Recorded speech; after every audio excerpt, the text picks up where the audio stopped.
Namaskaram, good evening to everyone.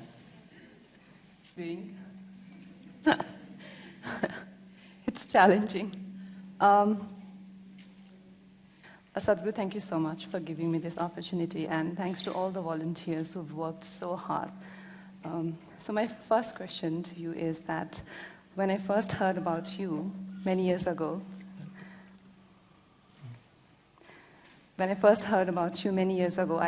I rolled my eyes and I muttered something about guru types. And until few months ago, when my sister gave me your book, Inner Engineering, which happens to be New York Times bestseller, it changed my perspective. And when I was working on this interaction, I came across few interviews of yours, one of them being with a senior writer from my field, and he was vehemently attacking you. Like he was trying to frame you for being fake, and he himself is accused of plagiarism. So my question is that why does a person connected to spirituality on its path is everyone feels entitled to judge them? And honestly, if it wasn't New York Times bestseller book, I would have not read it. What is it about the West, this West stamp that we can't do without it? I mean, there's so many books, and unless Americans don't approve of it, it just doesn't make sense. Why is that? This is multiple questions.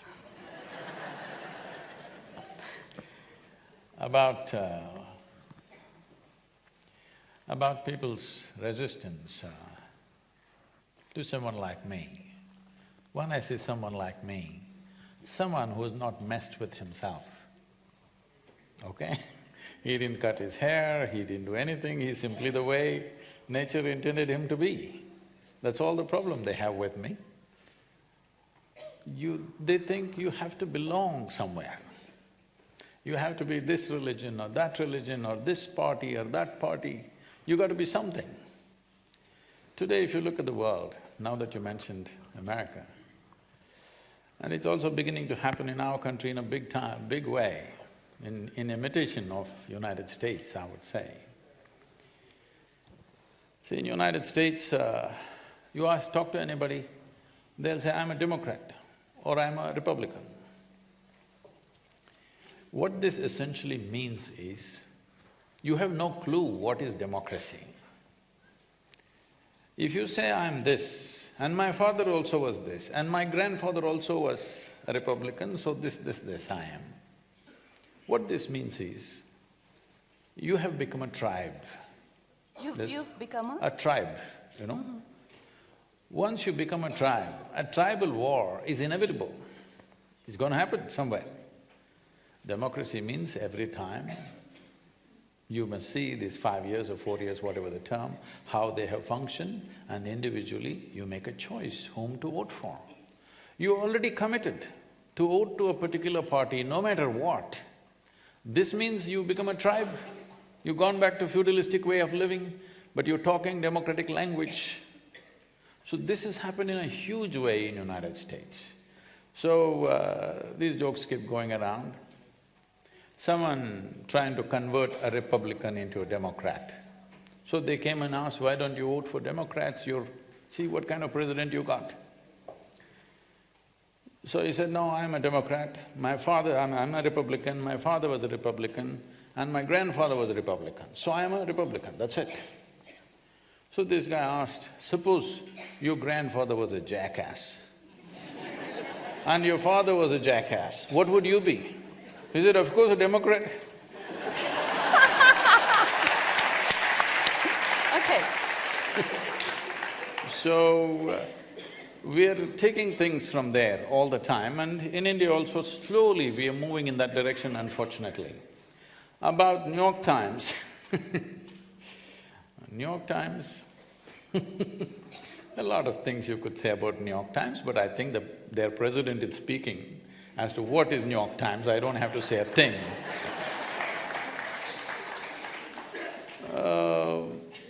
We still have not got out of the Firang syndrome.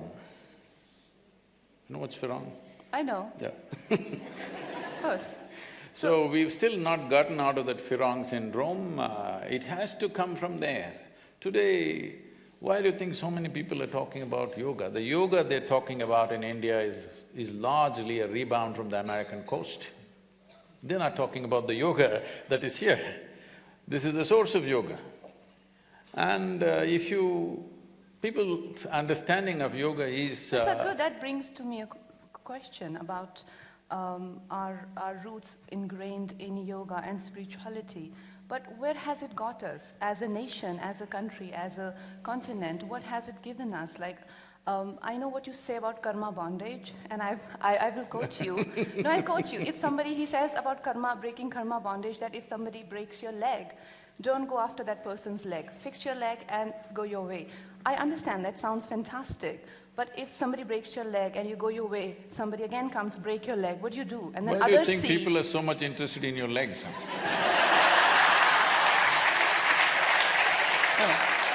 No, Sadhguru, you're literally taking it. But tell me, don't we have a history of 1,000 years of Yes. invasion after invasion? And didn't we grew up hearing this from our mothers that, oh, if somebody rubs you wrong way, the only thing that they say is, oh, Bhagwan dekh raha hai. What? So… Say this, I mean, we as a land, I mean, I don't know much about history, but this much I know that we as a land, we have not, and thanks to our spiritual education, that we have never gone to invade a continent or gone for a conquest like that. But where has it got us? Where has it landed us? So why not imitate West? Okay.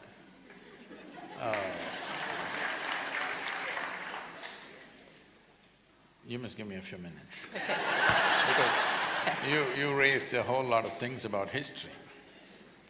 So what has the spiritual process given us as a land, as a nation, as a culture?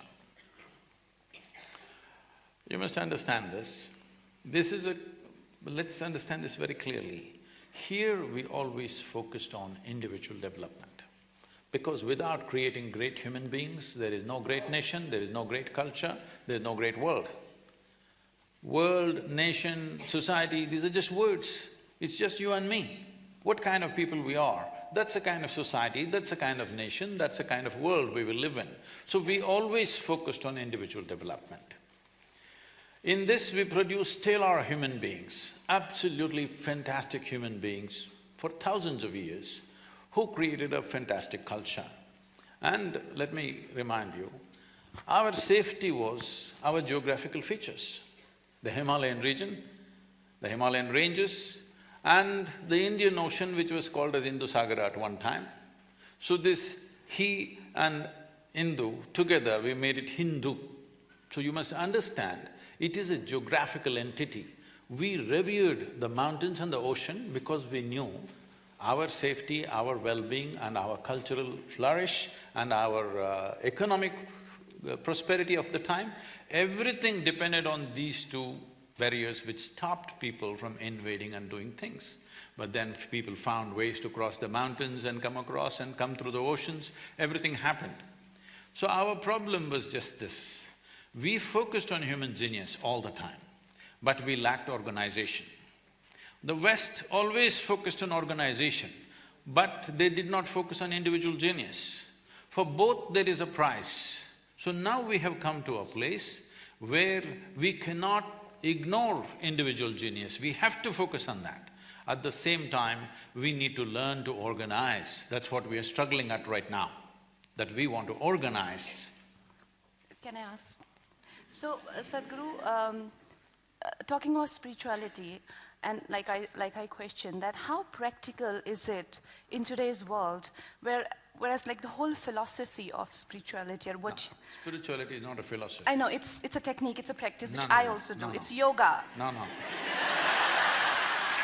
It's yoga, it's the ultimate union. Okay, so I know yoga is the ultimate union and everything that we do as yoga is supposed to make us inclusive. Inclusive of everything. So let me finish, okay?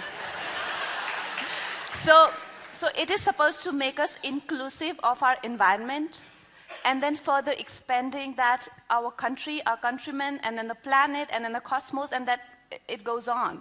But my question is, and I want to present an example. I was in London, and you know what happens to when you are in a beautiful city with great infrastructure, you're with a couple of friends, and your Indian friends, they're always cursing India. You know, oh, this is so great, where we live is a piece of garbage. You know, and on all that, I felt so overwhelmed. I couldn't wait to get to my room, and when I got there, I was crying. I found myself crying, and I was muttering something of the effect that you know, I mean, what do you expect, and you know, why don't they have sympathy for their own land and all of that? And then I realized that identifying like that with your country, today I'm crying, tomorrow I might just punch somebody, and everybody will behave in their own way. So this kind of identification with your environment, with your country, with your religion, with your family is the root cause of all atrocities. So isn't that kind of, isn't it dangerous? Now don't tell me be inclusive, but still not be inclusive. Don't try to answer for no. me.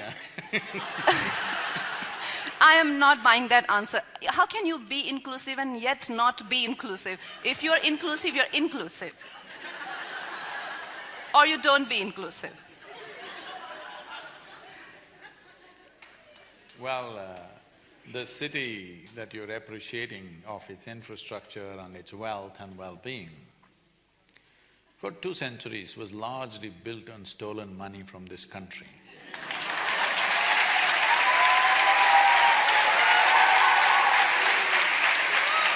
Well, we should not resent our history and develop animosity towards somebody, but at the same time, it's stupid to forget everything and go on as if nothing happened. That'll be absolutely stupid. That's a problem with us. One thing is, see, in this country, what has happened in those 200 years? Don't go back 1,000 years, there have been atrocities, that's a different matter. Even if you go back this 200 years, because we're talking about London, what's happened in this country is not a small thing. 6 million Jews died. They write and write and write about it, they make movies about it. Nobody is supposed to forget about it in the world, everybody is reminded every day how this atrocity happened to them. But you know, the Bengal famine killed over 3.5 million people in a matter of 3 months because they took away all the food for the World War II effort. And this is not one. The governor in 1860 writes, "The fields of India are bleached by the bones of the hand weavers because they destroyed the handloom industry." Yesterday was handloom day or something, yes? From 1800 to 1860, in 60 years' time, an industry which has lasted for 10,000 years, they destroyed and left millions of people to die. It's recorded in British history, and you know, in what they have written, not what we have written, because we write nothing. If we get our breakfast tomorrow, we're just happy. There's a big problem in India because we don't have a sense of history. History or revenge? No, revenge is not needed because revenge will again waste your energy and you know, your future is wasted if you go into revenge. Sadhguru, this is what I don't get. Now, let me finish this. About what is this spiritual process given to us, okay? The question is, why can't we be like them and be successful? See, why we are like this is because we have realized in a very profound way, most Indian people may not know this consciously, but they know this by life. They may not be articulating this in their mind. Somewhere they know that their well-being is essentially coming from within. Outside arrangements we can make as we want, but me being joyful, peaceful, loving, blissful is most important. Well, that's why I said individually we did great, organization also we had great stuff, till outside people came who had no concern about anything that you think and feel and experience, everything was brutally uprooted, all right? I'll just tell you an example. For example, you've come to the yoga center, that region, there's one police station with about 12 to 14 policemen. About 4 are on night duty, that means about 8 or 9. 2, 3 will be always on leave. I'm saying literally there's no law, it's a 250,000 people. There's literally no law at all. But still there's no crime. This is spiritual process, I'm telling you. You take away police in New York City, you take away the law enforcement in New York City or London that you're talking about, just see what'll happen in 3 hours' time.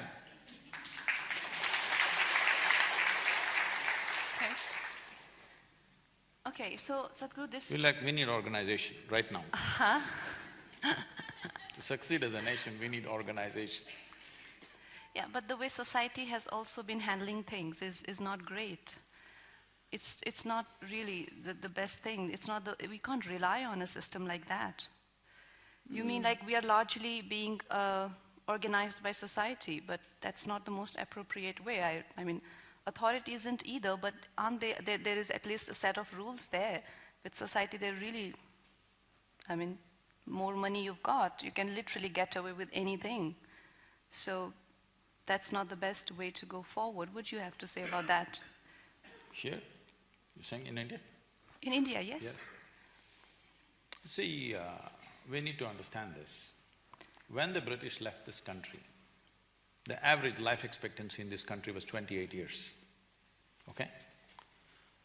The illiteracy was 93%. There was literally no industry, no infrastructure of any kind. People, some idiots talk about, oh, they built railways. They built railways because they want to move their troops and the goods out of the country. So railways were there, but what were they transporting on the railways? So there was literally no economic infrastructure. Administrative infrastructure in the form of civil services was there, that was to keep control. You just see what they were called, what were the local administrators called? They were called collectors. Even today, unfortunately, we're retaining the same appellation. Collector means what? They were just tax collectors. In many provinces, the taxes on the agricultural produce was 100%. Can you beat that? Oh. 100% tax on everything that you grow. So this was a totally, absolutely demoralizing occupation that happened for over 200 years. And we are recovering from that. It's not a small thing. I agree. We've been just beaten down, no education, no nourishment, no economic infrastructure, all industry destroyed, we were just a resource for their industry. When this was done systematically, we've been exploited. Only problem with us was we didn't have an organization to fight them. We had small kingdoms which they played very well and they managed. This is a historical blunder on our side, there's no point cursing them. They did what was best for them, we could not do what was best for us. It's time for us to do what is best for us now. But Sadhguru, tell me, like we have such a diversity in our country, you know, whether there are different languages, traditions, religions and food and all sort of diversity, Definitely food. Which is beautiful, like what you say about difference and discrimination. Differences are beautiful, you know, like how like a man is different than a woman and flowers are different and you know, so on and so forth. So there is difference which is beautiful, but don't you think there should be one spirit? There should be something that could bind us together. I don't see anything because the only common factor between us is definitely the motherland, because you're from south and I'm from north, and if we didn't have the history of slavery to connect us, we would never know what we are talking about. We are very balanced because we are from the sea level. Yeah, his nickname for me is mental. He calls me cuckoo. Yeah, so Sadhguru, don't you think we should have something that can bind us together?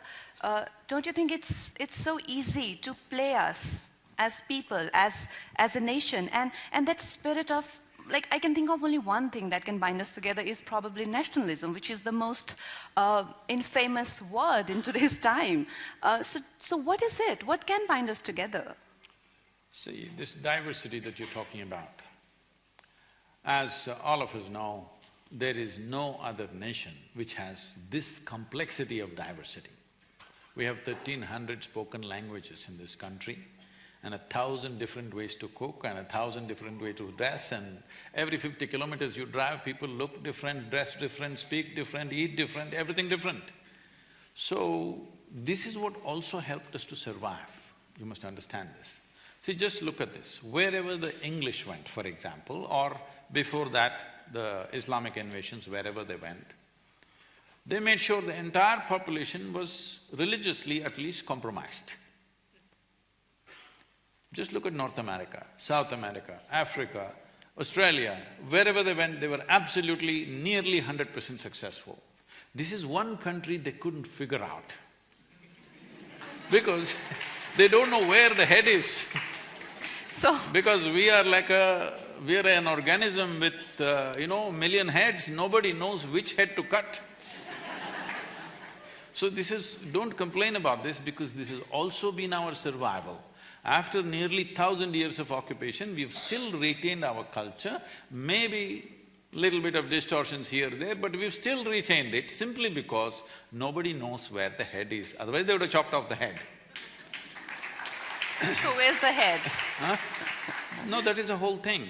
You tell me, this whole thing now is leading to something else. Right now there's a huge cosmos. In this, we are a tiny little planet, yes? Yeah. Now, the foolish way of looking at life is that there is a head for this cosmos, there is one God sitting up there and ruling this cosmos. This is a childish way of looking at life. But that's not the way we looked at it here. We saw every organism, every life, every atom has its own head and it's running by itself. It is complete by itself, it runs by itself. This is why in this culture, self-realization became most important, because if you realize the nature of this, in a way you have realized the nature of the entire cosmos, because this idea that there is some central point in the cosmos and there is one head sitting up there is a stupid idea. Modern science is proving that to you beyond any doubt, but we have said this for thousands of years because we saw this is a headless cosmos. Headless is not a negative thing. I know the Western saying headless chicken is supposed to be bad. Yes, a chicken should have a head. It should also have two legs. It's important. But this is a headless cosmos, that is why it's so beautiful. So we are just an imitation of the cosmic nature of existence. We are also always headless. But this is why individual genius becomes of paramount importance, because each human being functioning at their peak is important to create a society which is as colorful and as diverse as possible. So what held us together? See, because you must understand this, there was a time when there were over 200 political entities in the form of kingdoms and empires and whatever. Many times people try to, unite them into one occupation, but later on it again broke up. Many times over 200 political establishments. In spite of that, in this nation people felt this is one nation, we call this Bharat, and people from outside, they also thought this is one nation, though there were 200 kings ruling the place. What is it? What do you think made them think this is one nation? Even today, if you go to Syria, Lebanon, you will see thousands of women especially named as Hind. They're named as India. Their understanding is Hind means India, and they have taken the name Hind. Even today, thousands of women have this name that they are Hind.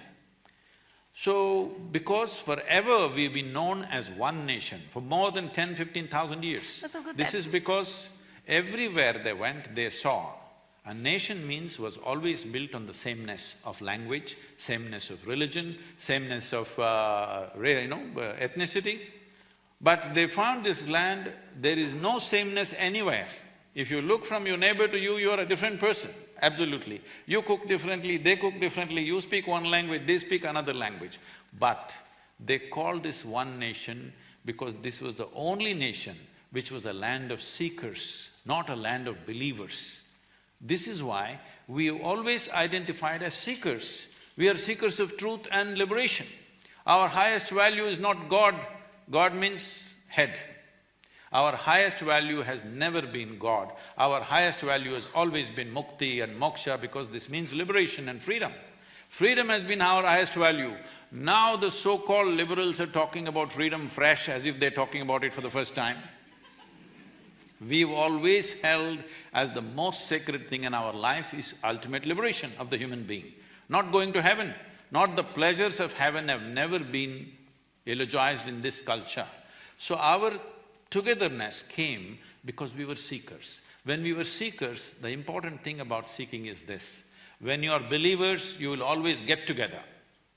Because without getting together… See, if you just believe something all by yourself, you look stupid. You need 1,000 people around you who believe the same thing, otherwise you'll feel foolish. But when you become a seeker, you always want to be alone, because seeking is internal and individual. So because we were always individuals, we were never an organized group, we never had a situation where somebody could give us one riprap speech and get us all moving. There's never been like that. Still we are like that, I'm glad we are like that, but we need some organization to function in the modern world for sure. No, that's a contradiction. It is not. Well, okay, Sadhguru, I personally feel that this whole dichotomy of what's happening in today's society and today's world, that we are individuals and we need to be organized as well, but what we face on on daily basis, is something completely different, which, I mean, I'll tell you where, for me, like, it's very conflicting, because, like, I'm working on a martyrs biopic where there is a scene that the protagonist, Lakshmibai, she goes and she saves a calf. So my crew had a huge discussion. We halted the shoot and we were like, she can't save a calf. It has to be a lamb, because we don't want to look like cow savers.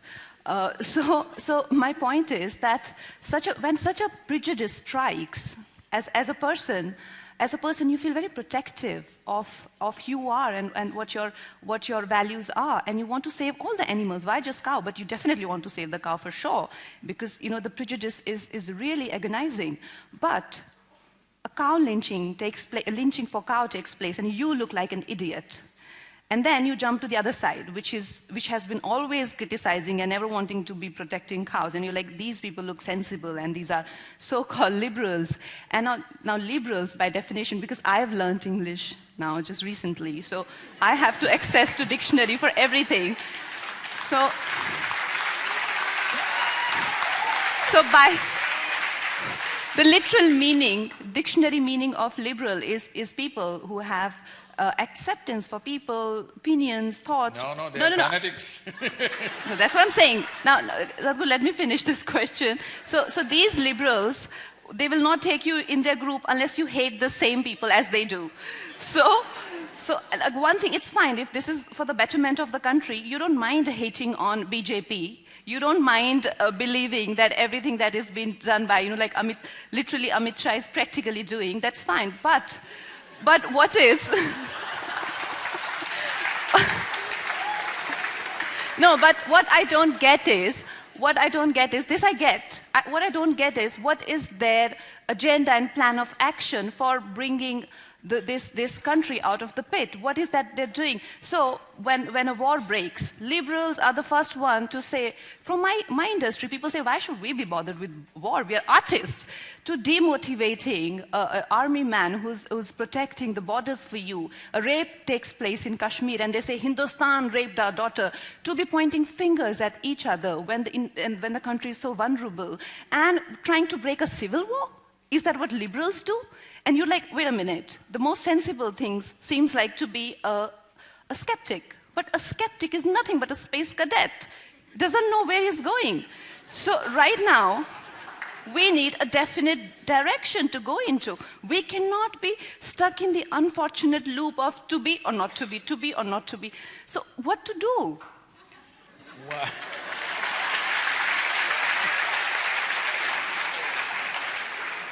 Well,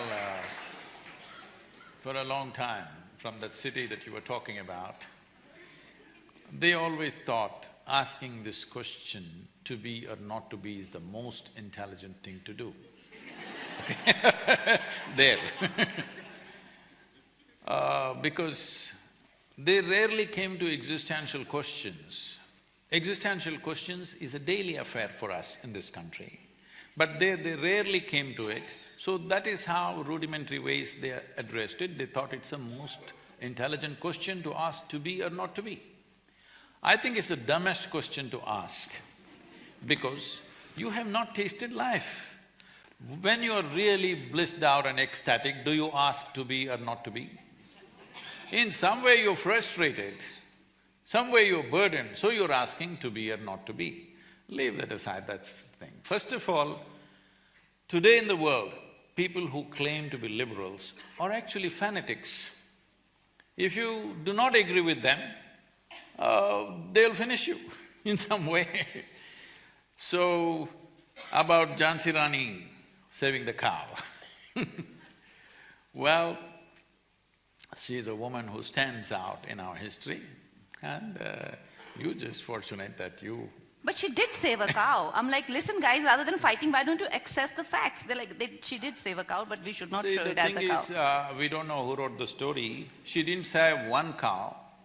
Cows would have always been saved because in this country, which is a pastoral country, cow and cattle was the wealth of this nation. If you look back at Mahabharata, they're not talking about land as wealth, they're always talking about cattle as wealth, because land was there plenty. Cattle, how many thousand head of cattle did you own, decided how rich you are. So if somebody stole a cow, they caught you and beat you up, all right? Yeah, that's how it is in back home as well. Like I come from a village and sometimes the only thing that they have is… this whole lynching debate that's going on in the country, these people who are talking about it have not seen India. They've not seen India at all. They're just living in cities and television studios and endlessly talking about these things. Let me say this clearly, I've always been connected with rural life. In my life, I have witnessed 3 lynchings, okay, I witnessed. In 2, they were killed, in the other one, nearly killed. For what? One was because they believed this man could be stealing their children. People lynch, even recently it happened. If you steal their children, if you steal their cows, if you cut a tree and take it from his farm, these are 3 things for lynchings will happen. I have seen all 3 varieties. I tried to get into it and stop this. They said, you don't get into it, and pushed me aside. I knew the local sub-inspector who was a senior in my college. So I went to him and said, you need to do something. These guys just killed a guy and buried him right there in the village. The entire village knows and nothing. He said, you don't get into this. I said, why? He said, see, this is how it is. They have their own law. I am a police officer, I enforce a certain aspect of the law. Rest of the law is handled by them in their own terms. So actually, this is a crowd, because there is no actual total law enforcement in the country. Slowly it is coming, but it has not been there for a long time. People manage their own things. But Sadhguru, there's a lot of other atrocities, like for example… No, there are. But let me finish this, because this is a big issue in the country today. So I'm not trying to prove this is the way to do it. All I'm saying is, when mob tries to enforce justice, their idea of justice, this is how it gets enforced. Unfortunately, that's where we are. We need to understand that's where we are. If we want to change this, there are many things we need to do, not going on pointing about somebody saved a cow. Well, when people thought they're child lifters and they killed them, why did you start a debate about that? Because if you start a debate about don't save your children, then you will get it back, all right? Cow is an easy thing right now to go at. So this is not about cows, this is not about… whatever is precious to them. If they believe somebody is taking it, they can't call the police. Because if they call the police, they'll come after 24 hours. And if they come, there are so many issues. It doesn't directly get settled. So people have their own way of settling. Unfortunately, it is going into a place where people are being killed on the street. It should not go there, means law enforcement needs to come on all levels of life. Law enforcement has not reached the entire geography of this nation. Let's get to that. We need to do that. Sadhguru, I am a Rajput myself, and when the whole Padmavat episode took place and, cutting one of my contemporaries' nose, I was embarrassed. And also when the rape took place in Kashmir, to be pointing out things like… This wouldn't disturb anybody if it was Hollywood. Because a lot of them have cut their noses off and replaced. But Sadhguru, criminals are not Yes, I know. religions. Criminals cannot be associated with religion. That is just simply trying to I don't think instigate… that was about religion at all. Anyway, that whole movement was not against religion. There are many political aspects to it. When this was happening in full flare, the Padmavat issue, and Prasun is here, so when they were burning buses, then I called somebody, a very responsible person in the country, and said, "What is this? How are we allowing this to happen? If you don't like a movie, don't go. I don't go to the movies." So, if you don't like it, you don't go. Why do you have to burn a bus that people have to use tomorrow morning?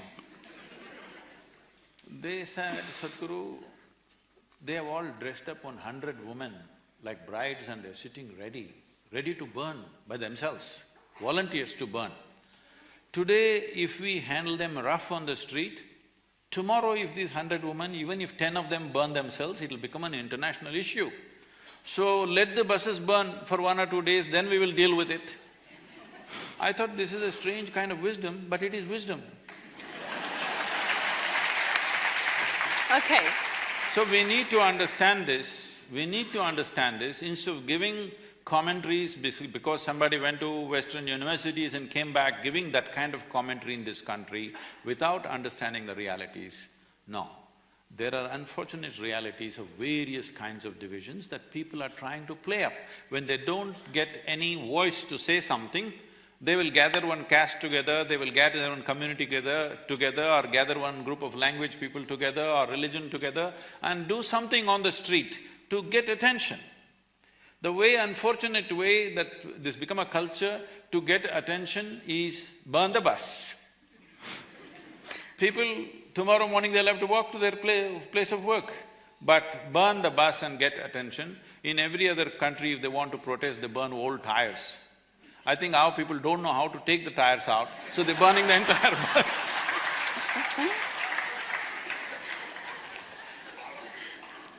It's a mechanical lapse. Okay, Sadhguru, Indians are doing so well, whether it's the CEOs of Google, Microsoft, MasterCard, Nokia, the list goes on.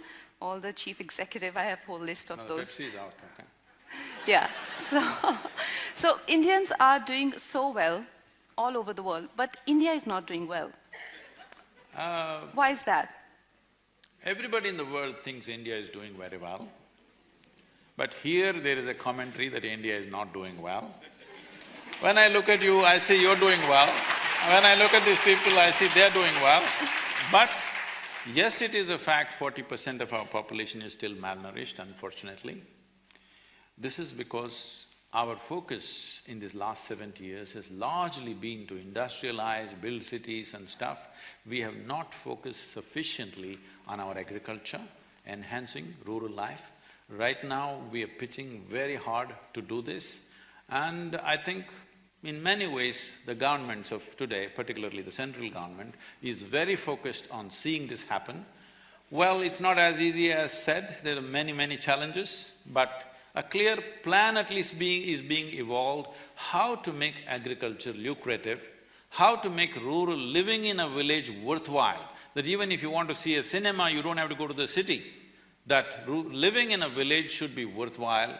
So these things are being planned. In some states it's going very fast, in some states it's going slow, but right now the focus is how to make it worthwhile living in a village, that you don't have to… If you want to have a good life, you have to go to the city. This is how it's been in the last 50, 60 years. This, the government is trying to change. All of us should support this movement towards developing villages. If we need to forego a few things in the cities for some time, we should, and allow the villages to develop.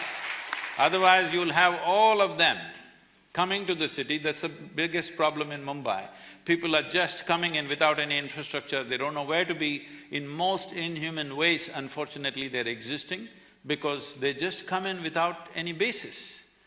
And the life that they go through, the exploitations that they go through, what happens to them is an untold story.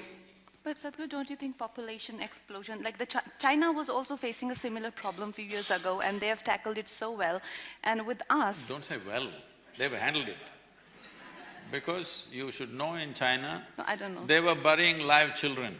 Second child born, live children were just being buried in the hospitals. When that video was taken and it went viral around the world, they changed that to giving iodine injections to the brains of healthy children, second child. So you don't have the stomach nor the heart to do anything like that, so don't compare to China. But do we have to control our population? Absolutely. So at least there should be tax on the third child? What is that? At least there should be tax on the third child, because they're using roads and river water which you're trying to save, and the oxygen from the trees which I am planting with many other people. So at least two children should be okay, but third one should have tax. Don't say that because I'm the fourth among the siblings.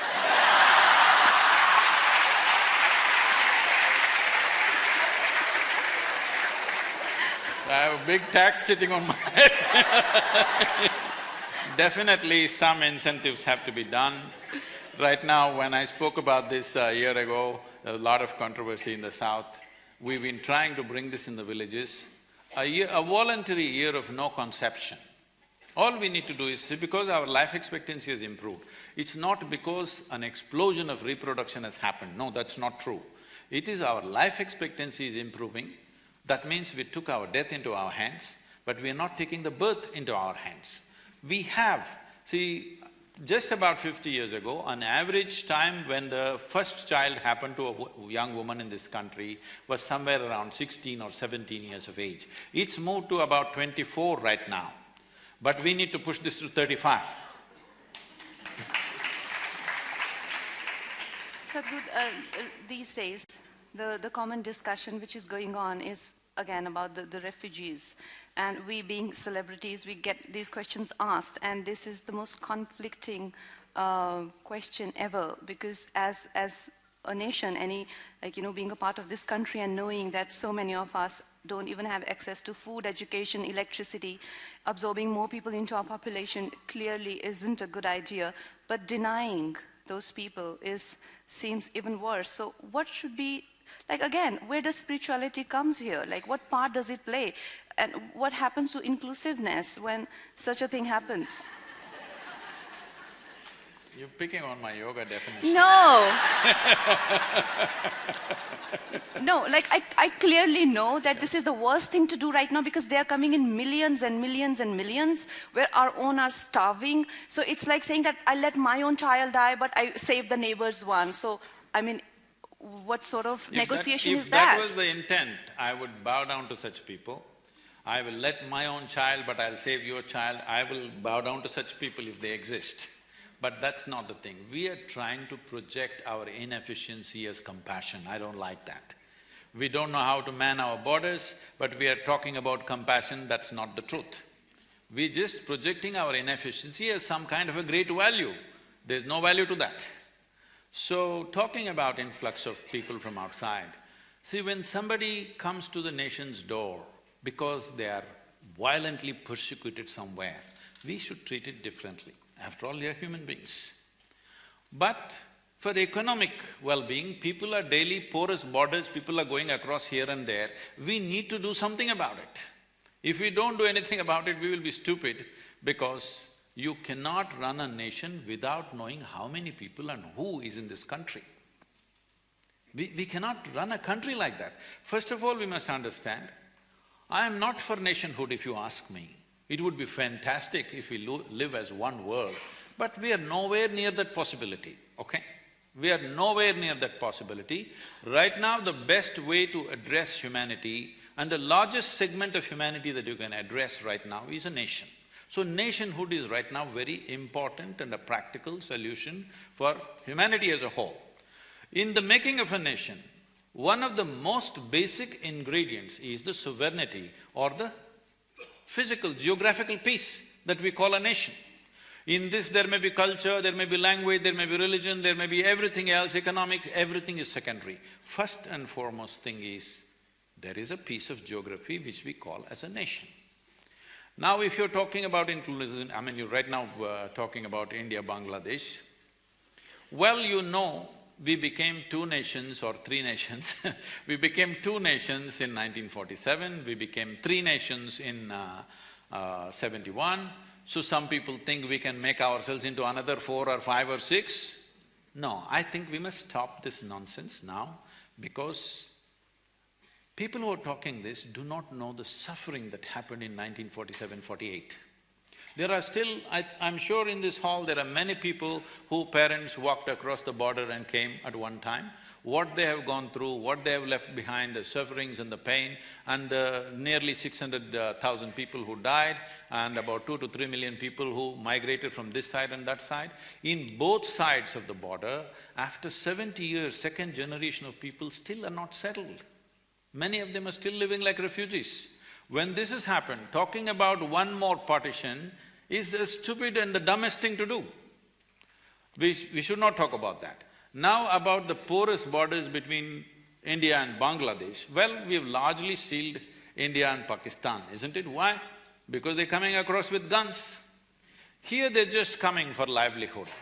So if they come, we can always… if people come to work, we can give them work permits. They can work here and go back when they want to, as people from Bengal are coming to South India, working for 2-3 months and going back.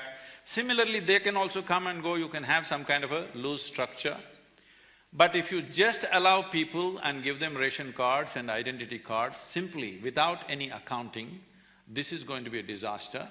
This will lead to all kinds of problems in future. You cannot run a nation without knowing who is in this country.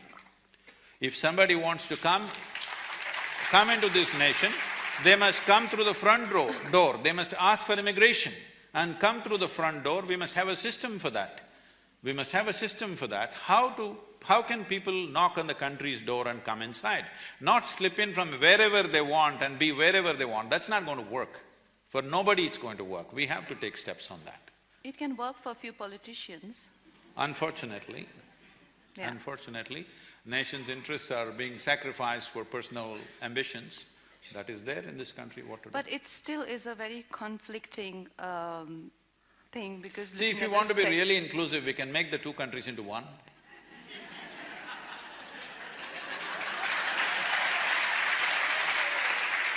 Yes.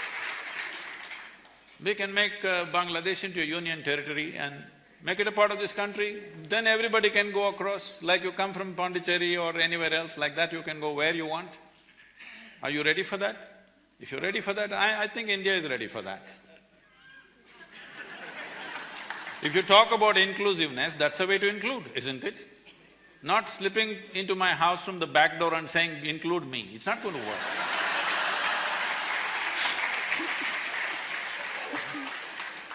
Okay, now we'll move to your favorite topic. What is that? I didn't know you figured out all those things. Okay, now we move to Shiva. Oh. So Shiva is what I got from reading about it and doing my practices and spending time with you. Shiva is not somebody looking… like sitting up there and looking at all of us. Shiva is a dimension. It is what they say in science, a black hole where nothingness seems to be the origin of universe, where everything seems to be coming out of nothingness and being swallowed into nothingness. That very nothingness is Shiva. So anybody who accesses that dimension, if you access that, you become Shiva. If I tap into that, I can become Shiva. But okay, tell me that so Adi Yogi, the very first yogi, was somebody who has access to that dimension. So why is it that you are obsessed with Adi Yogi? Isn't it like making it about the container and not the contained? Sadhguru, isn't it like that? Like you only talk about Adi Yogi. It's like Adi Yogi is the container. Till now I've not said a word about him. You brought him. No, but you've made the sculpture of Adi Yogi and you… Yeah, it's only 1.5 years old, but you're not checking what I was doing these 36 years. Let's come to that, that's fine. See, about Adi Yogi is not an obsession, or the Adi Yogi is a plan. I should not… Mumbai is not… No, reveal it. Mumbai is not the best place to reveal it, but now that you asked… So judgmental. Let's go.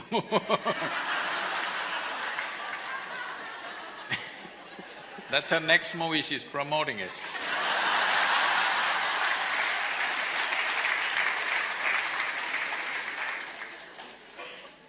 Everybody must watch this Mental and Manikarnika, everything, okay? I'm promoting it so that… So, you talked about nothing. We must understand this nothing. English language has certain limitations on these aspects, but we can… because we are speaking that language, we can manipulate it a little bit. If you want to understand nothing, you must put a hyphen between no and thing. It's not a thing. That doesn't mean it does not exist. This would have been a ridiculous statement for the Western minds. I'm saying Western minds because all of us are Western educated. Maybe we're living in India, we've born in India, grown up in India, but we're all Western educated. For a Western mind, this would be a ridiculous idea. Of a couple of decades or maybe 3 decades ago, it would have been so. But now, science is talking about no things. That means non-physical dimension of existence, something that is not a thing, but still a powerful force. When I say something that's not a thing, we are not talking about nuclear energy, we are not talking about, electrical energy or amagnetism or anything. Simply nothingness is tremendously powerful. Today they're calling it, black existence or dark power, or many things are being used. So essentially, you're talking about a dimension which is the source of something.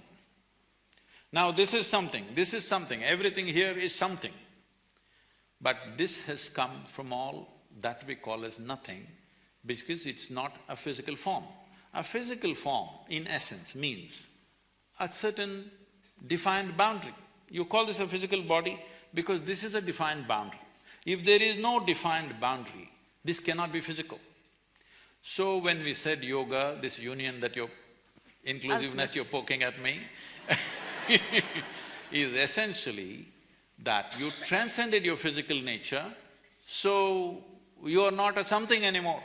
Once you're not a something, there is no defined boundary for you. Once there is no defined boundary for you, union is the only way you can exist, there is no other way to exist. This is not just a concept, this is a living experience, this is the reality of the cosmos. That if you look up in the sky, even a little child looks up in the sky, you will count stars. Maybe there are millions and billions of stars out there, but still, all the stars put together, they do not occupy even 1% of the space out there, isn't it? But nobody pays attention to that space, that is nothing. So this 99% or more, 99.9% is vast nothingness in this few specks of something. But your attention is only there simply because your visual apparatus are made like that. You're not able to grasp what is not there. You only see whatever stops light, in the sense you're able to see this hand simply because it's stopping light and reflecting. So your ability to see is always limited to whatever stops light. See, right now we are sitting here, our microphone, our light, everything is important, but the most important thing is the air that we're breathing for our existence right now. But we cannot see it. Does it mean to say we can do without it? So that which you cannot see, that which you cannot touch, that which you cannot perceive through 5 sense organs, that is called a no-thing or a nothing.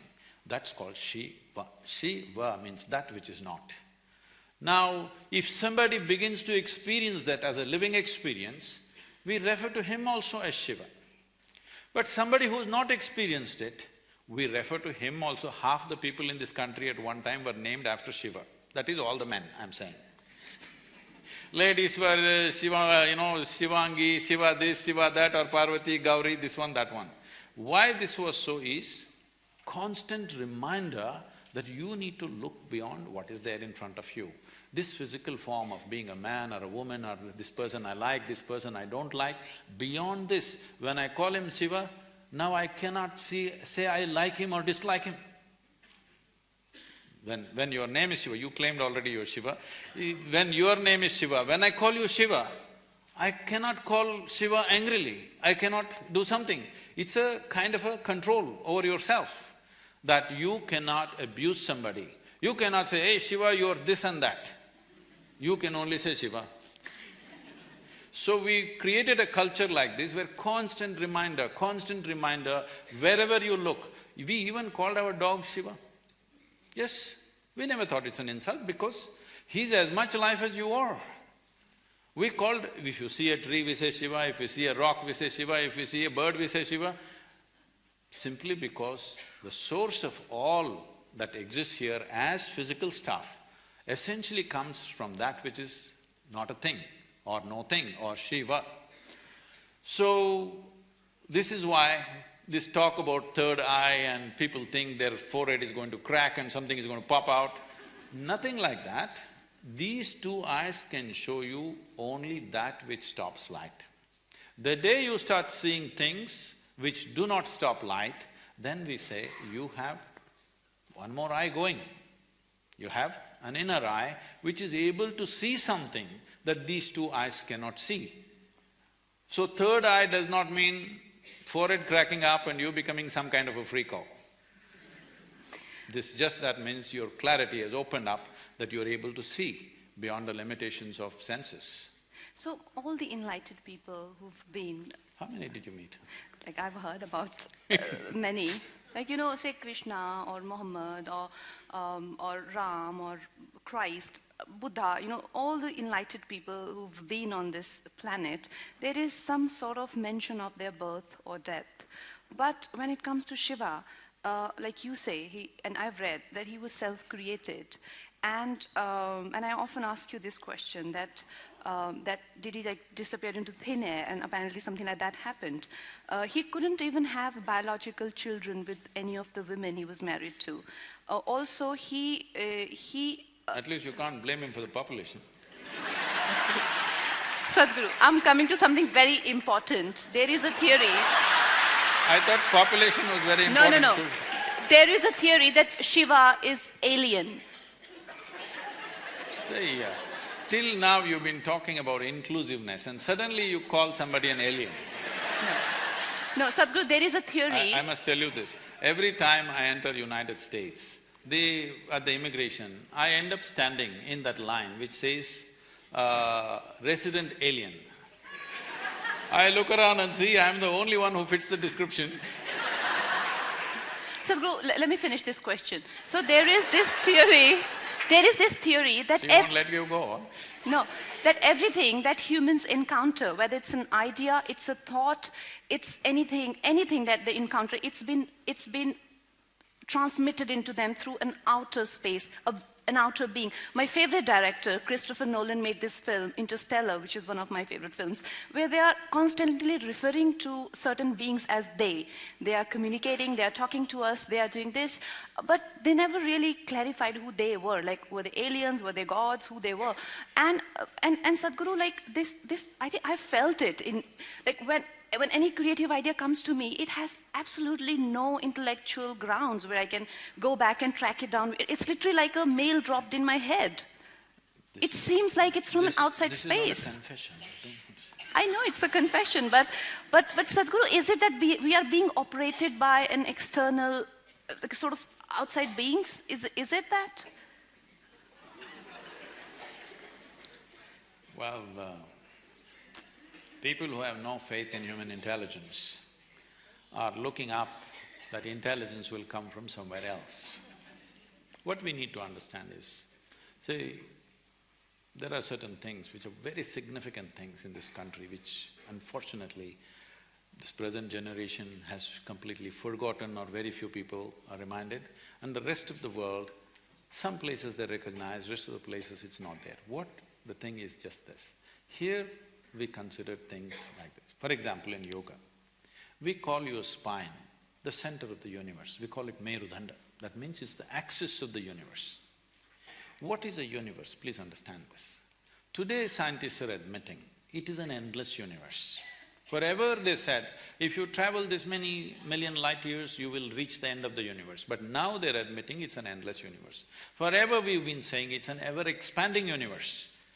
So we said, your spine is the axis of the universe. That sounds ridiculous. Even without putting any load, most people's backs are hurting badly. They can't even walk or run or do anything. If this becomes the axis of the universe, what will happen? Why we are saying this is, see, you know there is a universe or you think there is a universe only by your experience, isn't it so? If you did not experience, if you could not see this, if you could not see like this and feel like this, you wouldn't know there is a universe. Only because of your experience there is a universe. And the center where your experience is being transmitted is through your spine.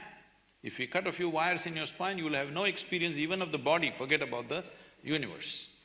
So because your ability to experience the universe is rooted and centered in your spine, we are calling your spine as the axis of the universe.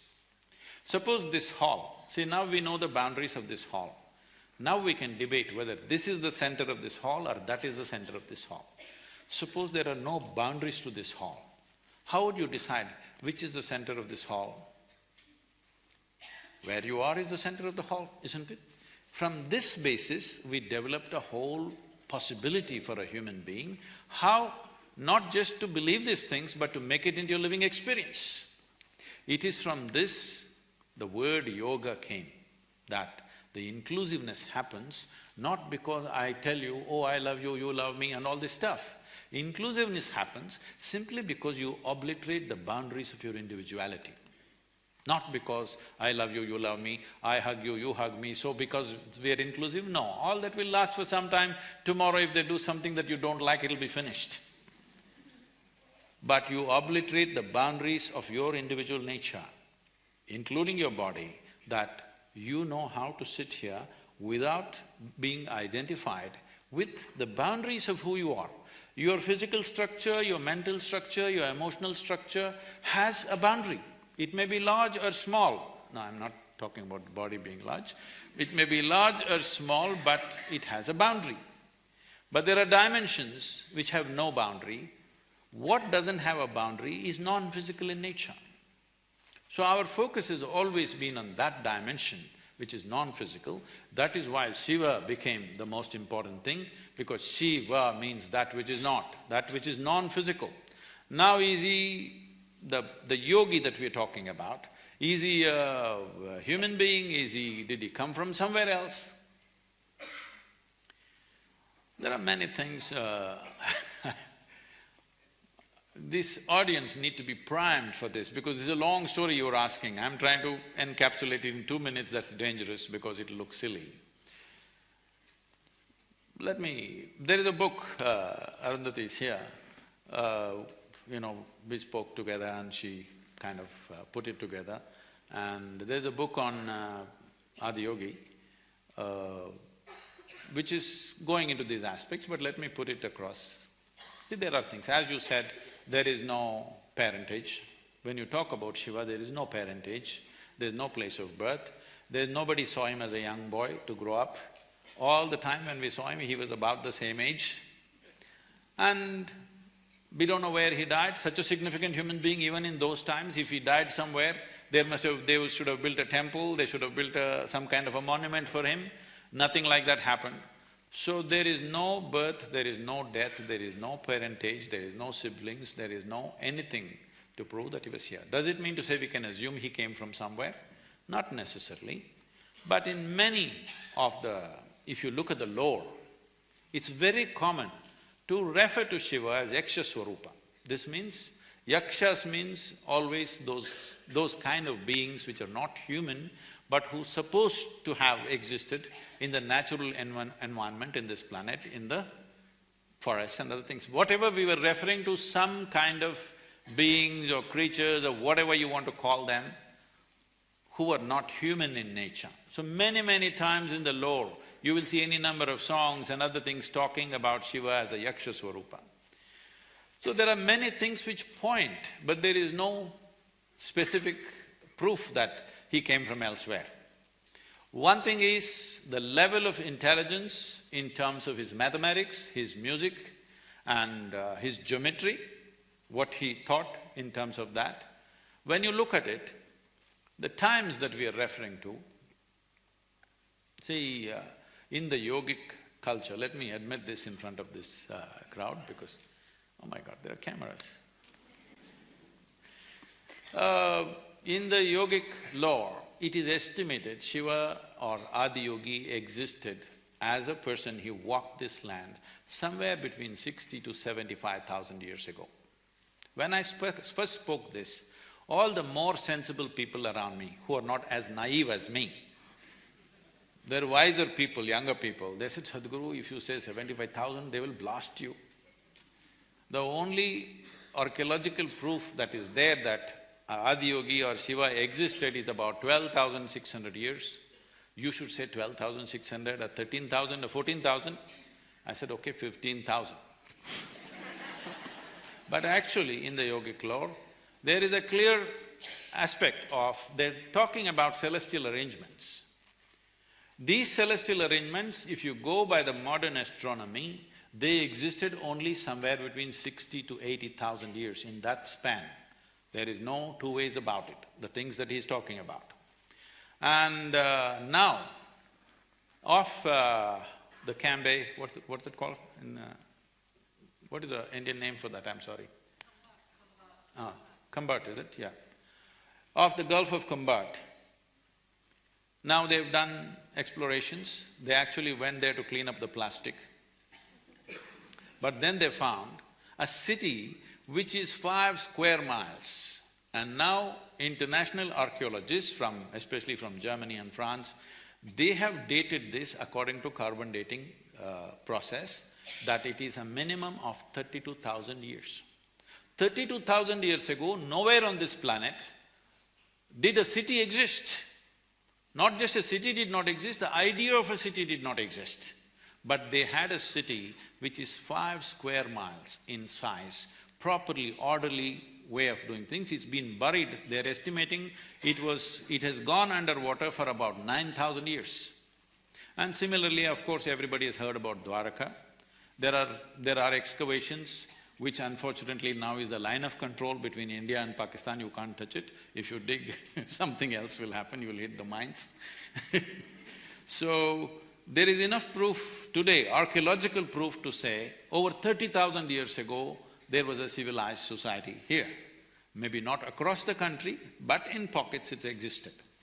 So, this dating goes back like this, so I'm just saying over 15,000 years, so that when I travel west also I look sensible. Okay, 15,000, all right. 75,000, they'll resist because their idea of the world is only 3,000 years old. They said everything happened in 6 days and it's only 3,000 years old. Anything beyond 3,000 years is not scientific. This has been the approach, unfortunately.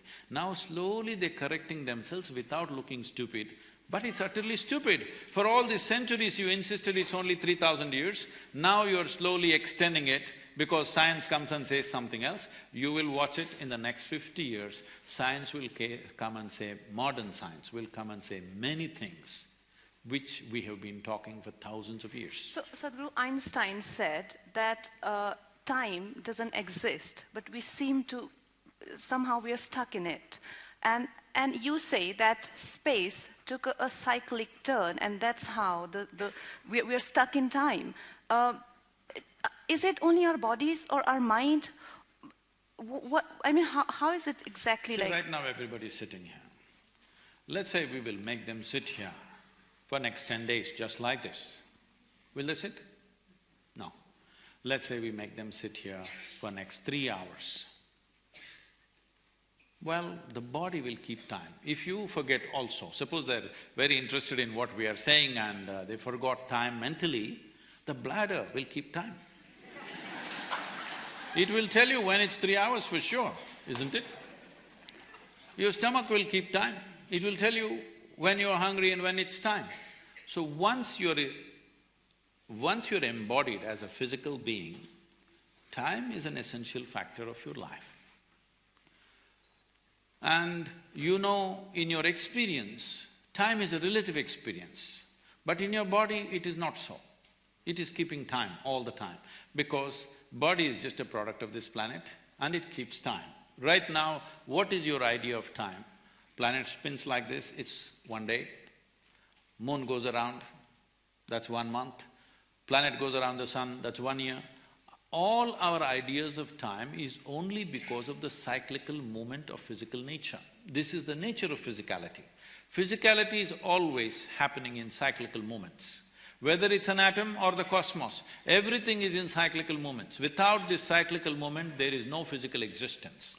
This is what we refer to in the yogic culture as samsara. Samsara means something that is going in cyclical movement. That means it is traversing the same path again and again, but makes you believe it is new all the time. So if you have a very short memory, you will see every time it comes, you experience it as new and you're excited about it. But if you have a very long vision of things, then you see the same thing is happening. The moment you see the same thing is happening, you will want to change it, isn't it? It is from this context, the idea of mukti or liberation comes up, because you see that you're stuck in the cycles of samsara, so the same thing is going round. Why is this happening? Because of our identity with physical nature. Because we are so identified with the physical self that we are, now everything that we do also goes in cycles. Cycles means we are going round and round. You know, in English, the term, if I say you're going round and round, it means you're not getting anywhere. So, the word samsara has been misinterpreted and gone into use in variety of ways. For example, in Tamil, if you say samsara, it means wife. She keeps you going round and round. I don't know how that usage came, but today in Tamil language, if somebody says, my samsaram, you were supposed to understand it's his wife, not his cyclical nature. Okay, Sadhguru, now my question is that, do you think, like you said, in the scheme of thing and like in going round and round in this cosmos, somebody like me, I sometimes feel that the things that I want to do and the things that I feel for, is it pompous of us to think that we can do something for others, or maybe, you know, like the spirit of… If you want to do something for others, please be pompous as you want, please do something, because a lot needs to be done in this country. Okay. Okay, fine. Okay, so my almost second last question. That's good, isn't it? I'm telling you to be pompous. Okay, fine. I love being pompous anyway. So Sadhguru, I personally have read a lot of books about spirituality, and I've been following Swami Vivekananda from the age of 17, and I never really felt the need of a guru until I was faced with mortality. I lost a friend at the age of 25, and since then, I just feel that everything that I've done in my life, or every situation I've been into and I've walked into, I've always held my head very high, and I've always been prepared for it, I mean, as much I could. And I can't wrap my head around it. And when I read your book, I didn't instantly feel that I would be seeing this day. And I felt, okay, fine, I've read Buddha, I've read, like, you know, you're one of those enlightened people, yeah, sure. So… No, I wasn't impressed, let me tell you. But then I read More Than a Life, and there is the mention of this yogi, Swami Nirmalananda, who waited for you all his life, and apparently you were supposed to guide him to Mahasamadhi. Now, Mahasamadhi is something that I've only heard of in stories and in myths and all of that, like where you willingly walk out of your body because you think that's the best thing to do at that point of time. Now that seems too fantastic. And I mean, looking at how our societies, like euthanasia has been being legal now, and the kind of resistance, like when your wife heard about the process, she showed extreme desire to adapt to that, and she acquired Mahasamadhi in the middle of like thousands of people. It's written elaborately in the book. And Nirmalananda was opposed by the government. You know, he was not allowed to be able to take Mahasamadhi. The liberals. Yeah, because apparently they were like, you can't take Mahasamadhi. And so, I mean, don't you think like we as people, we have stopped to discuss death, because shouldn't we be prepared for that day? And when I got to know that you can, I mean, since then I realized maybe you can help me someday. I'm not saying now, but someday. But when the time comes, don't you think I should be ready for it? I should be dressed like this and be like, hey, come, let's go. What do you mean come? Who has to come with you? Like whoever comes at that point of time. So… Why is it pushed under the carpet? Why don't we talk about depth? It's not under the carpet, it's just that…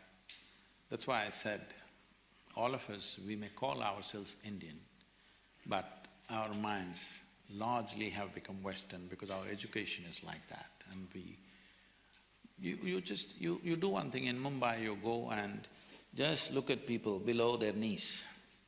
You will see at least 45% of the people are wearing only blue denims, okay? I'm not against it.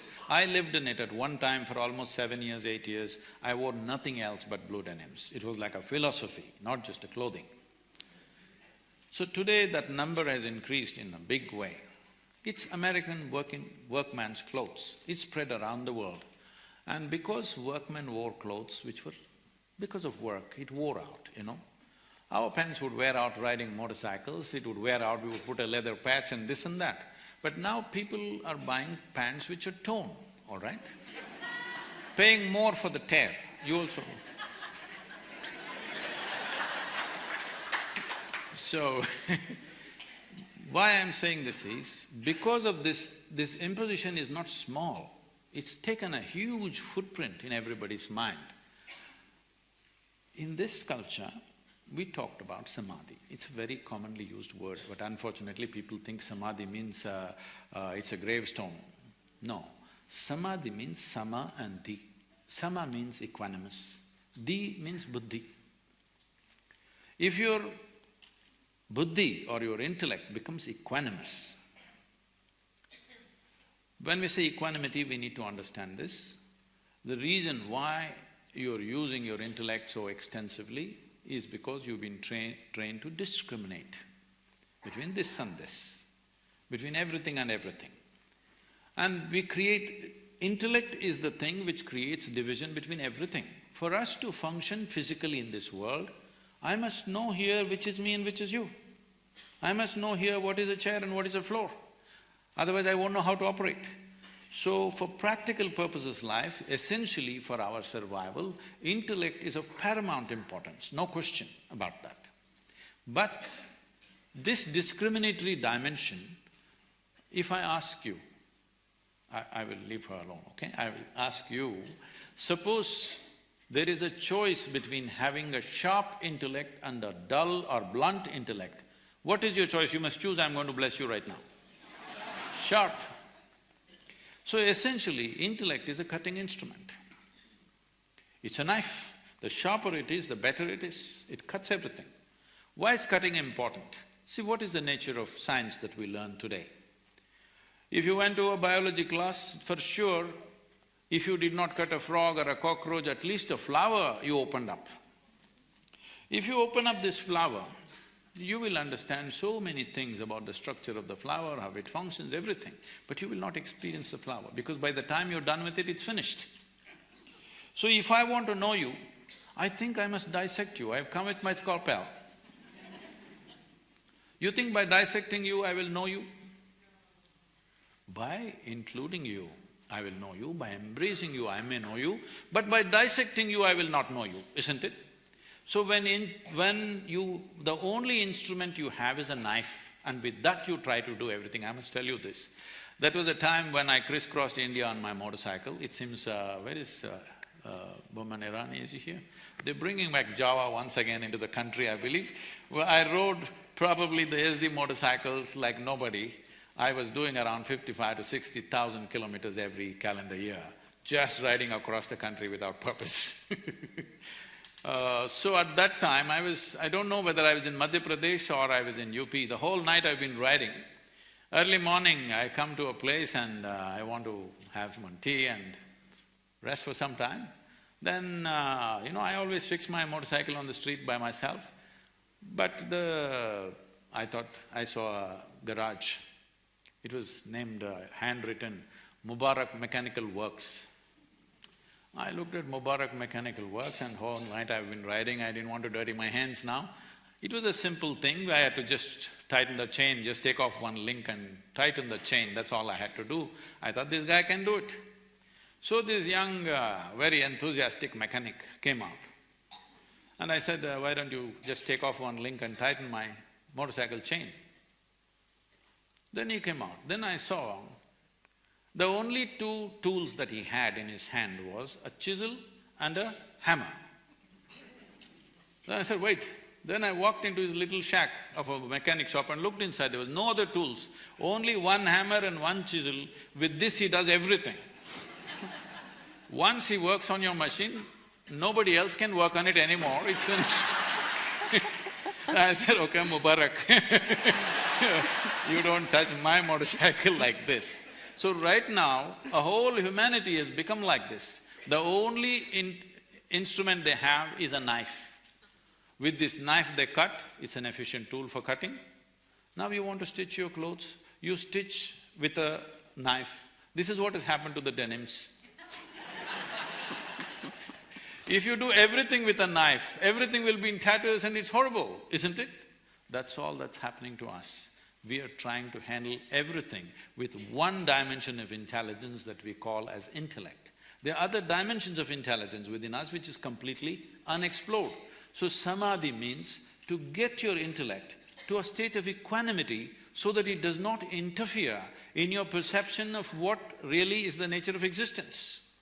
Right now, the only thing that's interfering in your life is your thought process, isn't it so?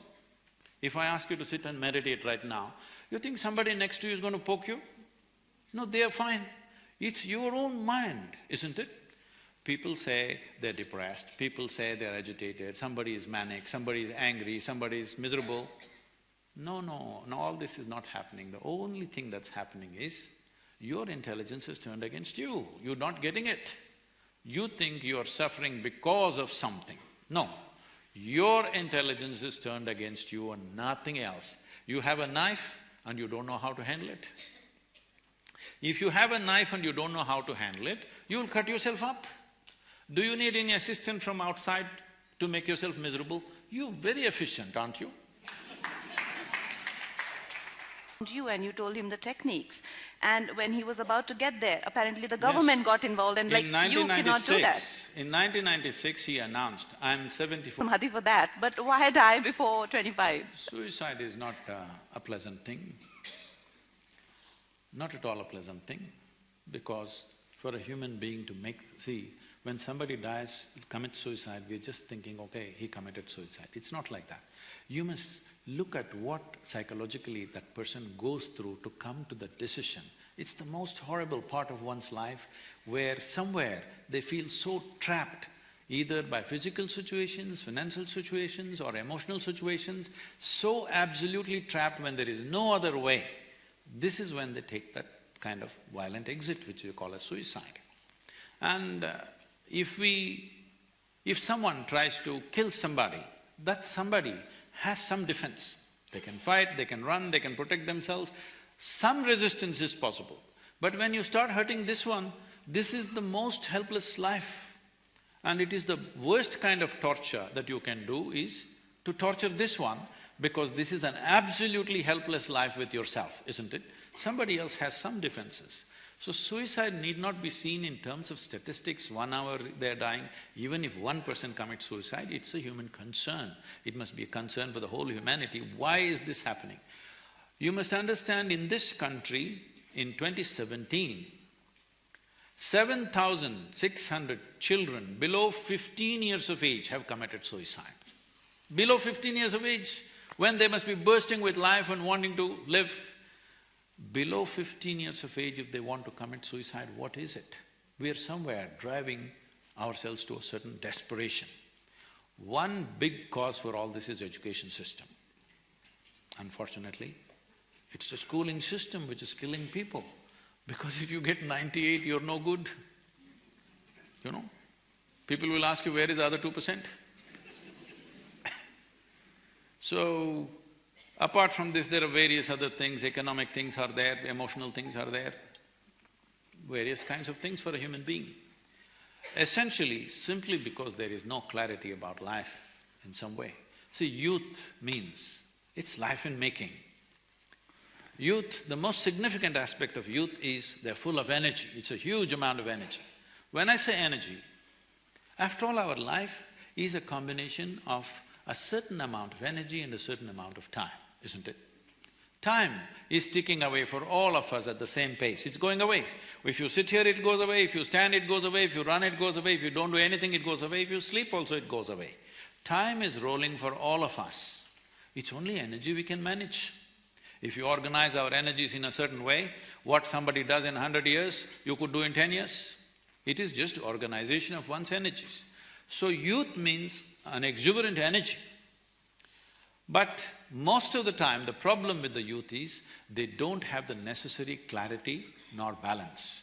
If you could bring 10% more clarity and 10% more balance in their life than the way they are right now, this energy would translate into something fantastic.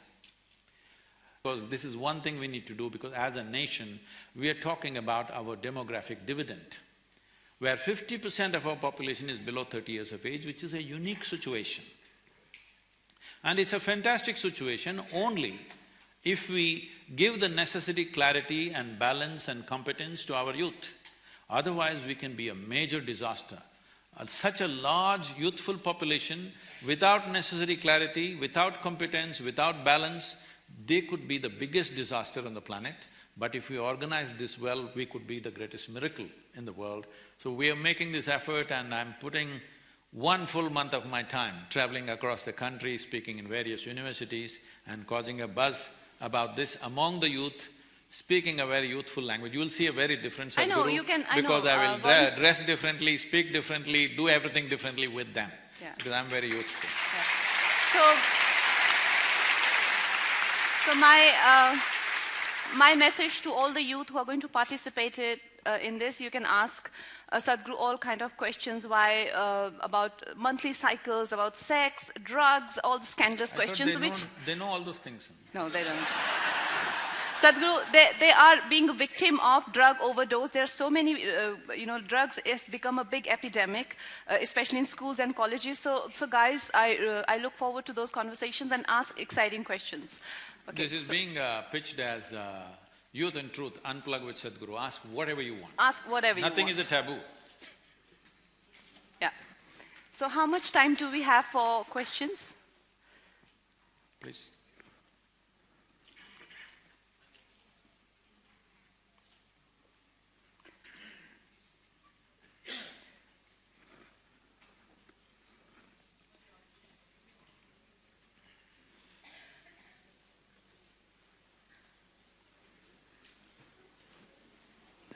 Namaskaram, Sadhguru.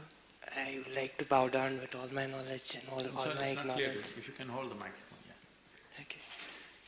It's quite safe, you can hold it close to you. Is this okay? Yeah. So, first of all, I like to bow down with all my knowledge and all my ignorance.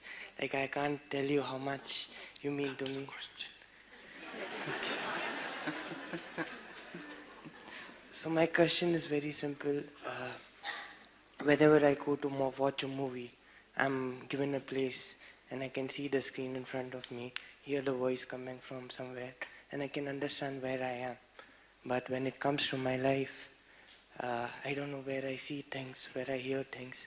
Every night when I go off to sleep, I don't know where I vanish, where I come back from. Something within me is seeing me pass by all that experiences that I have in my life. I've been seeing it, but I can't figure out where I am. No, she's definitely not asking me. I have the same question in my life.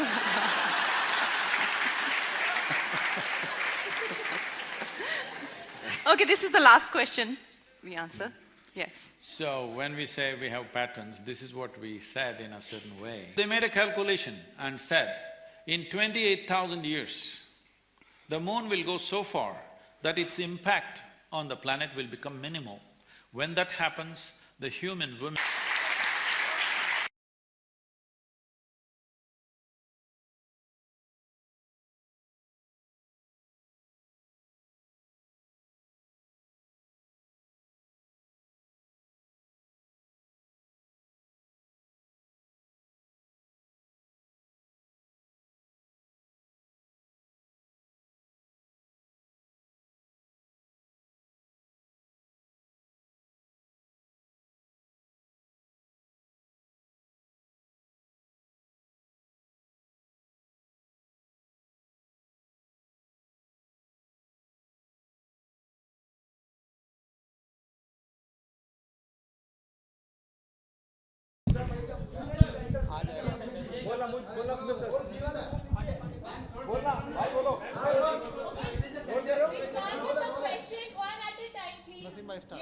Okay Kangana, really good to see you. जब भी आप करती हैं सब कुछ कमाल करती हैं जो आपने किया, दैट इज काबिल तारीफ है जो आपने किया। जितनी बेबाकी से आपने सुना, लेकिन मैं पूरा थ्रोट बैठा था और आप पे ध्यान था।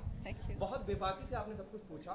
सबसे पहले जानना चाहूँगा, ये सवाल था, सेट ऑफ क्वेश्चन था, ये आपको दिया गया था या आपकी खुद की मन की भावना? नहीं, मैंने लिखे थे ये क्वेश्चन, मुझे किसी ने नहीं दिए। इनफैक्ट जब मुझसे पूछा भी कि क्वेश्चंस क्या हैं, तो मैंने कहा मैं क्यों क्वेश्चन बताऊं कि क्वेश्चन क्या है। So I was like so no, these are my questions. And वो मैं कई दिनों से सोच रही थी, और मुझे ऐसे भी सदगुरु से पूछने थे क्वेश्चन, तो मैंने सोचा मैं अकेले में पूछूंगी या पर्सनली हम 4-5 दोस्त पूछेंगे तो ये बहुत ही पर्सनल सी कॉन्वर्सेशन बन जाएगी। मेरा कोई पर्सनल क्वेश्चन था ही नहीं, तो मैंने सोचा मैं इसको एक पब्लिक इवेंट के तौर पे, तो मेरी तरह जितने भी लोग कॉन्फ्लिक्टेड हैं, सिचुएशन के बारे में सोचते हैं, तो एटलीस्ट ये एक अच्छी चीज़ हो जाएगी जिसमें सब हिस्सा ले पाएंगे। बहुत ऑनेस्ट जवाब, ऑनेस्ट तरीके से आपने बताया कि ये सवाल आपके थे, अमूमन कोई बैक ऑफ कर जाता, क्योंकि आज जिस तरह के माहौल है, आपने लिपस्टिक का जिक्र किया, वो भी एक भावना आपकी रही होगी कि जिस तरह के हालात हिंदुस्तान में अभी हैं। हम लोगों ने इस बारे में ही अंदर काफ़ी बात की है, और ऐसा नहीं है कि मेरे पास किसी चीज़ों के सोल्यूशन है। वो तो जैसे सदगुरु जैसे लोग हैं, मिस्टिक हैं, थिंकर हैं, जिनको आई थिंक सबसे अच्छी बात यही है कि हमारी सोसाइटी में उनके जैसे लोग हैं जो इस चीज़ों के बारे में सोचते हैं, और उनके पास उतना इंटेलेक्ट है जो कि इसकी बात, इसीलिए हम लोगों ने आज ये इंटरेक्शन रखी थी। मेरे पास तो इन चीज़ों के सोल्यूशन नहीं है, मैं तो आप लोगों की तरह देखती रहती हूँ और सोचती रहती हूँ कि क्या होना चाहिए, क्या नहीं होना चाहिए।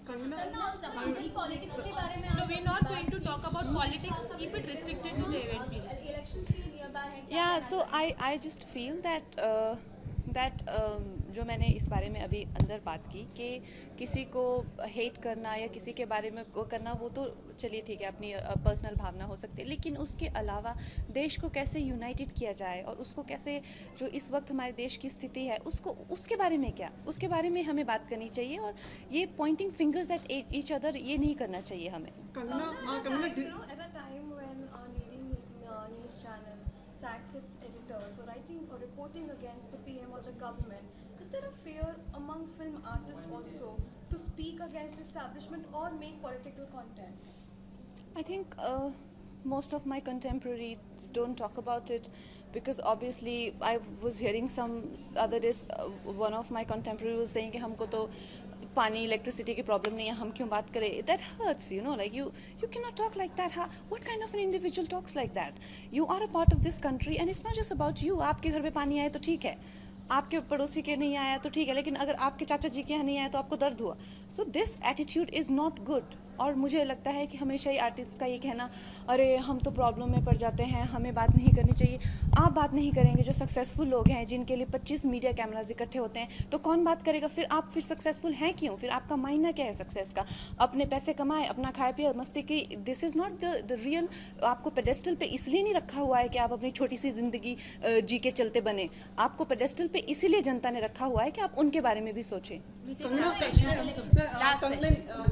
दो चीज़ें, आर यू स्पिरिचुअल और ये योगी का थॉट कैसे आ गया? कहीं ऐसा तो नहीं कर रही हैं आप कि आप सबको छोड़ छाड़ के मतलब समाधि हो, समाधि सब कुछ छोड़ छाड़ के समाधि? आई होप इतना मुझ में आए कुछ विजन या भगवान की ग्रेस हो, लेकिन अभी तो I think there is a lot of work to do and I want to work in every direction wherever I think I can.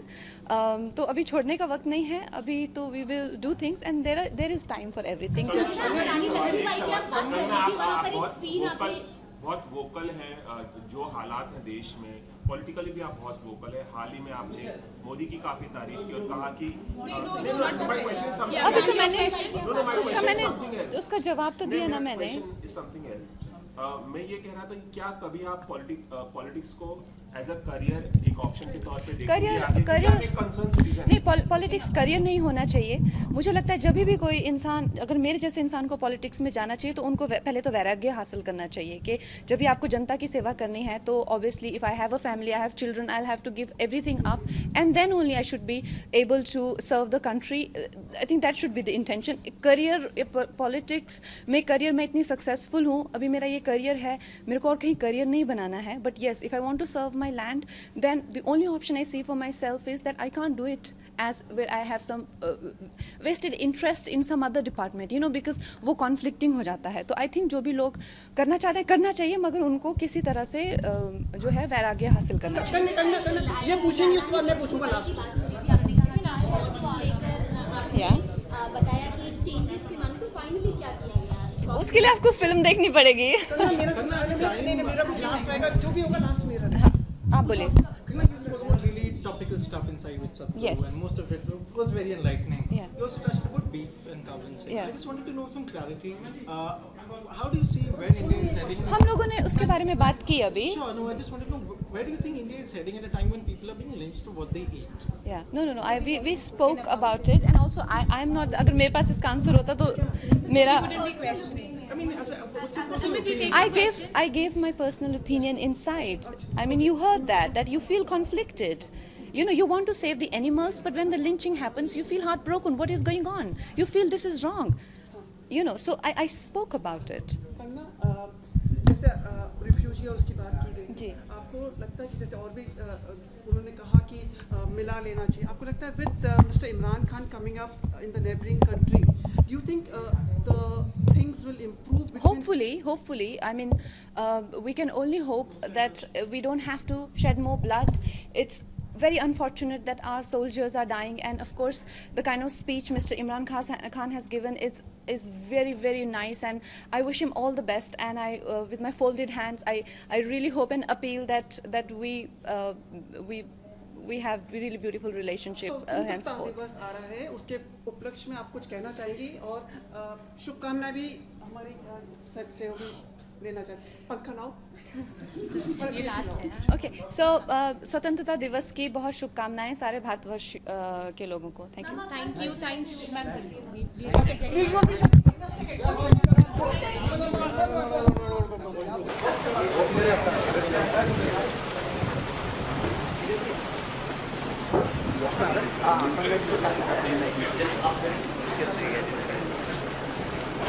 Kangana ji, ma'am sir से साथ में कंगना जी साथ में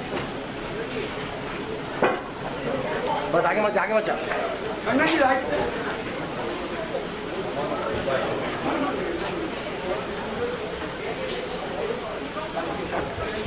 कंगना यार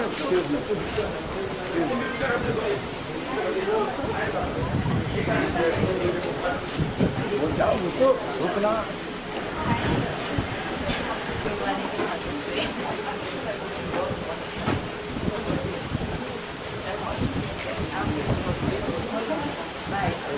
कंगना में